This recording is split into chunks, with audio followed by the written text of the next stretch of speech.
Welcome back to Advice with Prince, part 2 with my fave, Missy Elliott, with 2 Y's, Miss Alana Lloyd. Hello. So, in part 1 we talked about starting dance and you living down in Georgia and all that jazz. But then, like you said, I think you mentioned that you came back home. Mm-hmm. And you kind of fill out the dance groove. Yeah. So what happened after dancing kind of filled, after that kind of like fell off for you? So as I mentioned in part 1, like after getting back into dance in the 8th grade and finding Will, after 8th grade is 9th grade, which is high school. So going to high school with this kind of new energy, like, okay, well, people may talk about me dancing, but I'm going to just try it anyways. I started working, I was joined up for a program called Bright Futures, which just after school program that offers a bunch of clubs, but they had dance. So I was also doing marching band at the time, but after marching band, I went to Bright Futures. But when I saw that they had dance, I'm like, okay, great. I can take some dance lessons for free because Bright Futures was free. So I tried it. In the first maybe month or two, I was late coming into the clubs. The club had already started. Mm-hmm. So I'm like, okay, I'm still kind of just refined, held back. But Bright Futures has just had so many great, teachers and students that were in there, just made you feel open. And I became friends with this guy named Damon. I remember watching Damon. I'm like, this kid is sick. Like, Damon was he just reminded me of myself as a kid. Fearless, doing whatever, super hyper energy. I'm like, I'm going to become friends with Damon and he going to teach me how to dance. And that was my plot. I don't know, as a kid, I was so into plotting. I'm like, okay, this person going to teach me this and in exchange I'm going to teach that. So I'm like, Damon going to teach me how to dance. And we became really great friends, and that's really how I got into Bright Futures dancing. But during my high school career, I just really took off of Bright Futures. I got comfortable enough to ask my choreographer the first year, hey, do you mind if I make up some of the dances? So I really like making up my own stuff because there was other great dancers in there, but some of them just weren't comfortable doing choreography. So this is really where I started to get my choreography skills. So I decided that I wanted to do my own dancing in there. So what did I do? I asked to do it. And during the years, between 9th, 10th, 11th, and 12th grade, I decided to get into dancing more so. So I started asking to teach the team. I became captain of the dance team my junior year. I did early college, so I had an extra year of high school. So by my extra year of high school that I had to complete, I went from being captain of the team to now coaching the team as a paid position, which, offered some nice amount of money. But I was realizing okay, I need extra money because I want to be able to go downtown to Detroit where dance classes were.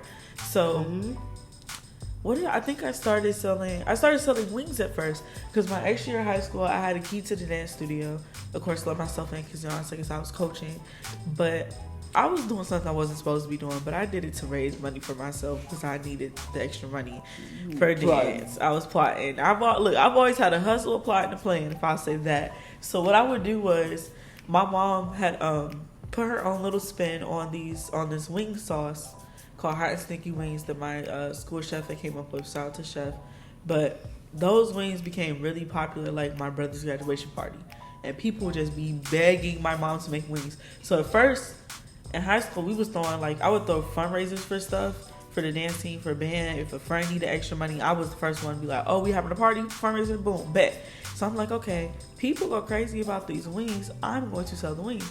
So I literally have a duffel bag, which my higher ups thought had my dance stuff in it. In reality, it was a duffel bag lined with towels, and I would take people's orders through Snapchat at home on the days I had early college, and I would go home for an hour, fry about 20, 30, 40 wings, and come to school with them in little to-go boxes in my duffel bag lined with towels so they stay hot. And I have people come pick up their food from the dance studio. Wow. And so now you got a whole cooking business. Exactly. So just by trying to make some extra money to go downtown and dance, like you said, I kind of planted the seed for the cooking business, and I started building the clientele. Alana has always been a plotter. Yes. Can you she told me the one story I want you to tell them about Michael Jackson. Oh, so when I was little, it to me, I feel like when you're little, like things make sense that don't sound like they make sense now. So when I was little, my mom would watch the little Oprah show, and I noticed that Oprah had Oprah talented kids, and I'm like, if I can do it. And also I had realized that Oprah used to have Michael Jackson on there, and Michael was an inspiration to many people, me too, because just of the dancing wave, like, nobody tops Michael in dancing. The only person that comes close, in my mind at least, is Chris Brown, because he's, trained after Michael and Usher. So I'm like, I gotta meet Michael, because we gotta dance together. So I'm like, this is what I'm gonna do. I'm gonna get on Oprah's Most Talented Kids. Oprah know Michael. I'm gonna become friends with Oprah and just win her over my personality. Then I'm gonna meet Michael because Michael know Oprah. And that's what I thought was gonna happen. And then, I remember Oprah canceled her show. And I was just done for mentally. I'm like, why would you do this to me? I was coming for your show. I wanted to be on your show. So you won't get on. I had a plan. I had looked up where Oprah was filmed at. I knew she was filmed in Chicago. And then I knew that you could take Michigan Ave all the way to Chicago. So my mom didn't like taking the freeways. I had this planned out. Wow. And I was like, if it takes too long, my mom don't want to drive. My brother's going to be old enough to, because he started learning how to drive young, because my mom hates driving. I'm like, CJ going to know how to drive soon, so he going to drive us to Chicago.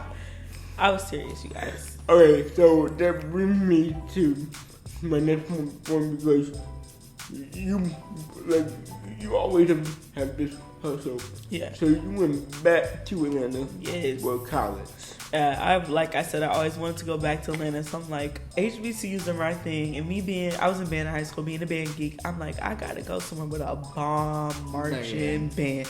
Exactly. So I'm like, I'm going to go to Clark because I want to be in Atlanta, and I'm going to join Clark Atlanta's marching band. Not the point. I went back to Clark. Clark was such a beautiful but crazy experience. People always ask me, how's college? Or when I was coming back to visit from college, and I talk to my old dance. My dance kids were, like I said, they were close to my age, because I literally was still in high school, technically teaching high schoolers. So those were my babies, but they were 2 years younger than me. So I'd be talking to them. They're about to go to college. Like, how's college? I'm like, it's your best, worst life at the same time. But it was so beautiful because, like I said, I was in Atlanta, dance capital for Black people, and I was able to go to these studios that I had only been able to see on YouTube. So, I remember before I went to Atlanta, like I said, I always had a plot. I plotted so much stuff before I went to ATL. I remember August Alsina was going to have a concert, so I plotted an excuse to go to Atlanta early for college. Sorry, Mom, if you see this. An excuse to go to Atlanta early for college so I can meet August Alsina. But I also knew the very next day that Dance 411 was having open auditions. So I was like, I'm going to go there to Dance 411 and audition. I knew Groove 2 Music was Jacquees's backup dancer studio because I was in love with Jacquees, so I'm going to go there too. So, honey, I was like, I'm going to go to as many dance studios before my school year starts, because I knew that I wanted to teach a competitive dance team. So I ended up landing a team to work with, and by that time when I adopted the team, I was able to travel and dance, and I was just, every weekend I'd be somewhere else in the country. Traveling and dance. Oh, but down there I started my second business, or my second dream, because I remember Cardi B's song Bodak Yellow got big. This is when Cardi B was coming out, and I was a big Cardi B fan. I'm like, I watched her a little bit hip hop. I'm like, she gonna be big. So I remember Bodak Yellow came out, and the chorus, kept saying, I don't dance now, I make money moves. Hey. So I'm like, I'm a dancer, and I make my money from dancing. And people, when they first saw my idea, they thought strippers, and I have nothing against strippers, because honey, get your coins, get your dollars. But I'm not a stripper. But I'm a choreographer. So I'm like, okay, I dance and I make money from it. So I'm like, I'm going to flip her verse. So I'm going to say, I dance now, I make money moves. And I also I always wanted to create my own brand, because as a dancer, you have costumes, but your costumes never last your whole season.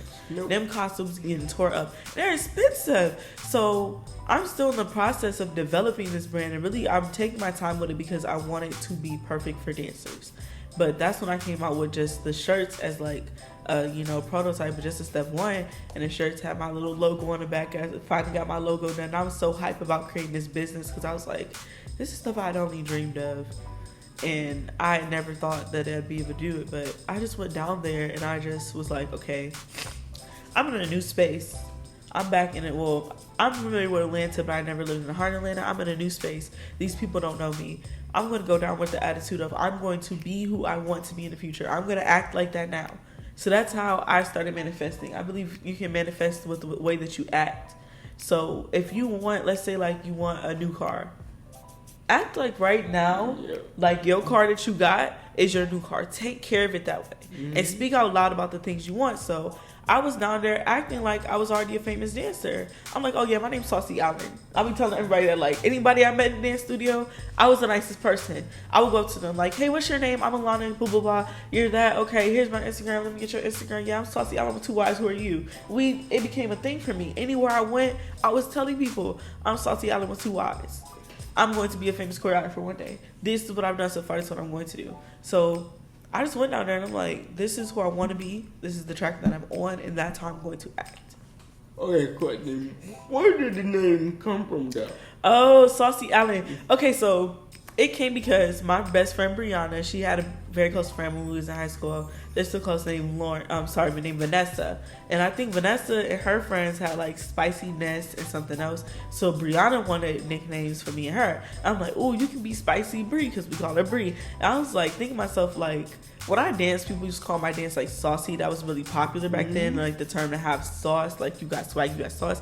I'm like, I don't want to be spicy because everybody being called spicy. I'm gonna be called saucy. So I'm like, I'm saucy, and like it was very popular to have the we had did a thing with my friend group where we were like, we're gonna name all the girls boy names, and since my name is Alana, you dropped Alana, you have an N, that's Allen. So I'm like, oh, okay, you Spicy Bree, I'm Saucy Allen. And it caught on. Like I remember I changed my Instagram handle to that, and like my other handles to Saucy Allen, and when I got the logo for the shirts down south there, Saucy Allen, and I just picked up in the dance community because like we'll just be calling people by their names. Like, one of my favorite dancers is Little Rich Swag. I ain't about to call this man Richard.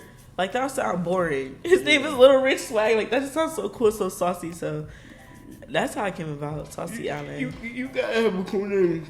Cause my real name is kind of bland. Yeah, so Prince. Like, that sounds more interesting to say, like, girl, I met Saucy Allen. But it's just like, girl, I met Alana. Like, who's Alana? You got more sauce to it. Exactly. Like I said, the drip, the so, sauce. The Saucy Allen brand, because that was, it's a brand. You went to YouTube. Yeah. Why and how? Like, so I'm gonna get like earlier in like maybe early 2010s. That was kind of popular to put all your dumb moments on YouTube because of stuff. So I my first YouTube video was something really stupid, so I put a dumb moment on YouTube.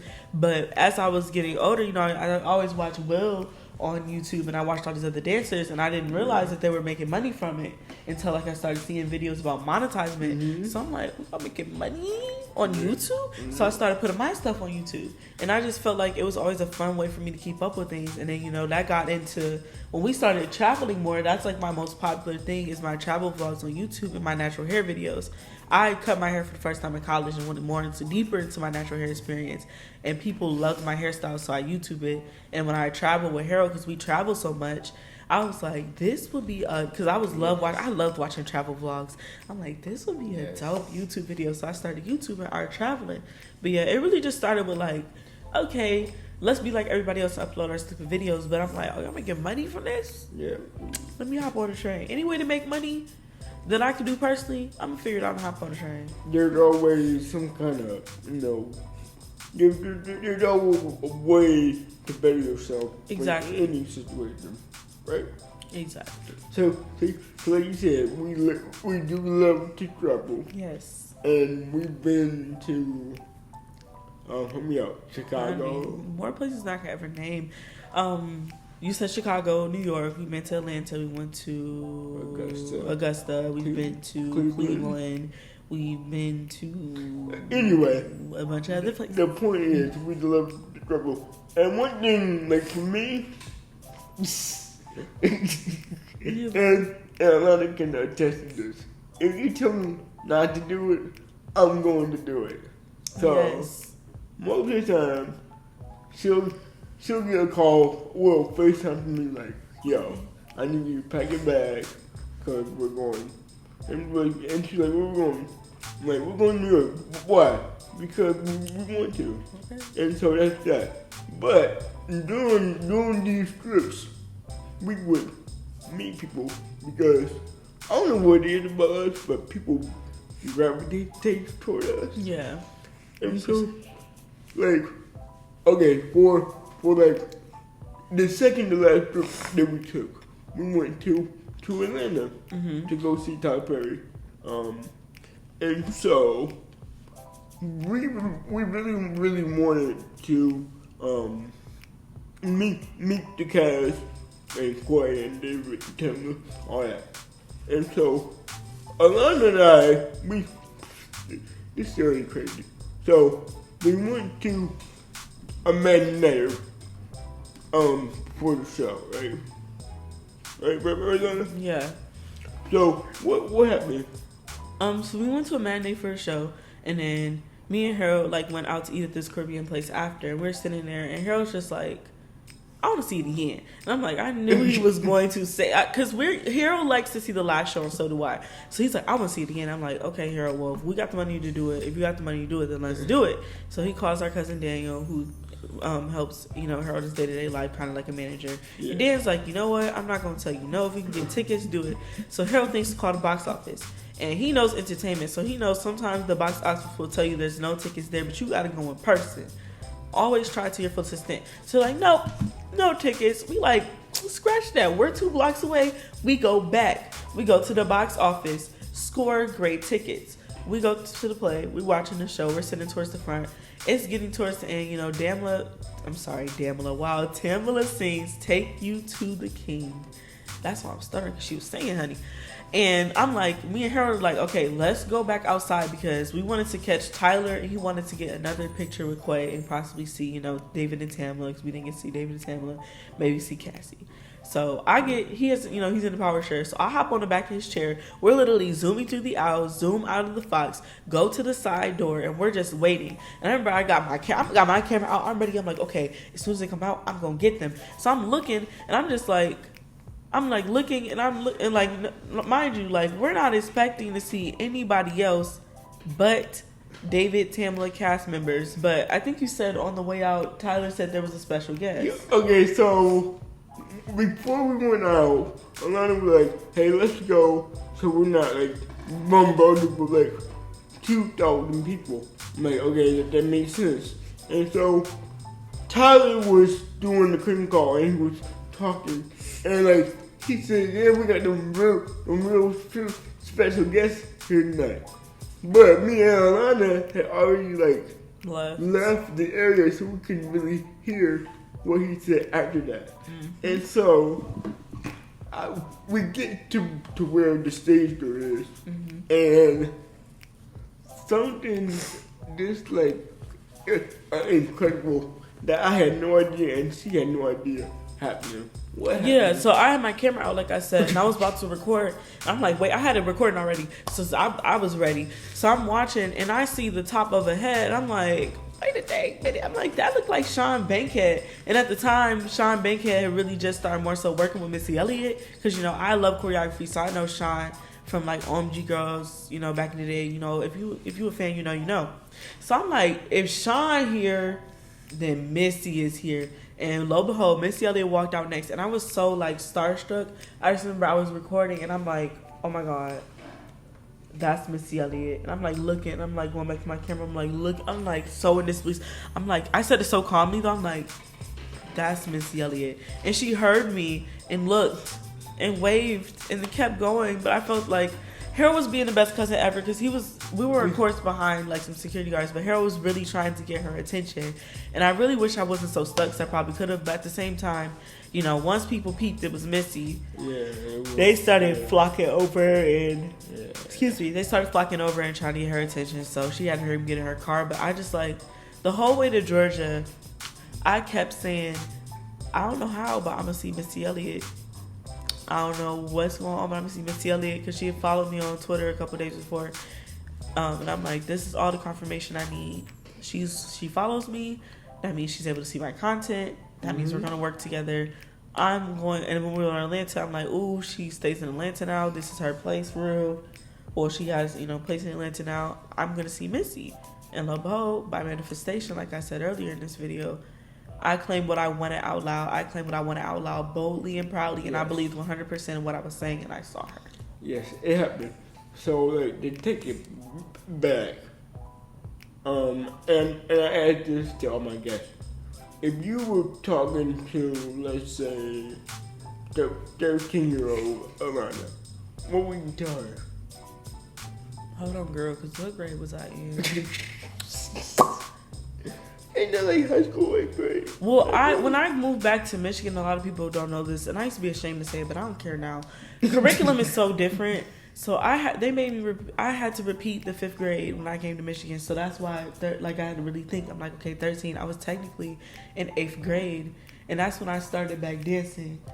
But it was like halfway through the year. So I prefer to talk to 5th grade Alana. Okay. If I could talk to any Alana in the world, I would talk to 5th grade Alana when I moved to Michigan. And I would say to her, no matter how many times somebody tells you you cannot do something, do it. Not only do it, like I said, manifest and say out loud what you want and it will happen to you.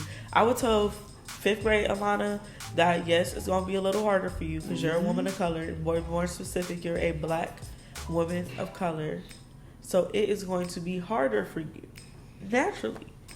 But that doesn't mean stop. That doesn't mean give up. Just because you don't see nobody who looks like you anymore doing it doesn't mean that it can't happen for you. Yeah, we have to advocate for ourselves because no one is going to do it. Exactly. Yeah. And I would tell you to speak up and tell somebody earlier that I love dancing. Yeah. Like if you have a passion right now, I'm talking to you. If you have any kind of passion, go for it. Because Alana, she's doing so well right now. And I'm very, very proud. Thank you. And so, you're actually going to see her next week also because I got some stuff I got to take care of. And, so she's going to fill in for me. And so, that should be some really, really dope content. Yes. Tell them how they can find you. So, like I said, my name is Saucy Allen, and that's with 2 Y's. I'll make sure Harold links my stuff below, but just look up Saucy Allen TV on YouTube, or look up my first and last name, Alana Lloyd, and I'll come up with my beautiful little space. As far as IG goes, just Saucy Allen. If you want to follow me on Twitter, it's the @Lonnie24. And then so everything, if you don't know how to spell it, it's okay. We'll put it in the description box below. Right it's gonna be right there. It's gonna be there, boo, so you have it. So yeah. So, like I said, I'm not gonna be in the video next week, but see you. You'll have me. Yeah. So, I want y'all to have a great weekend. Let's make sure that we support each other.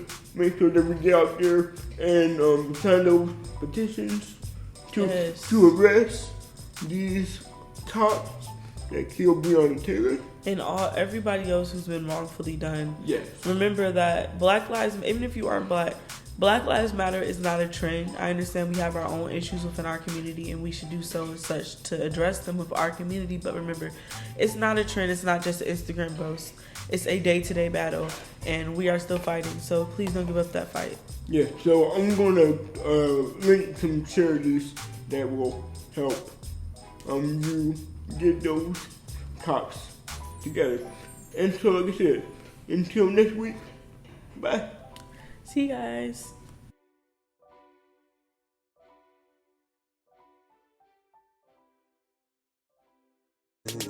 Passion, romance, sex, sin, pain, and death. Love unexpected. When you think you know your partner, think again.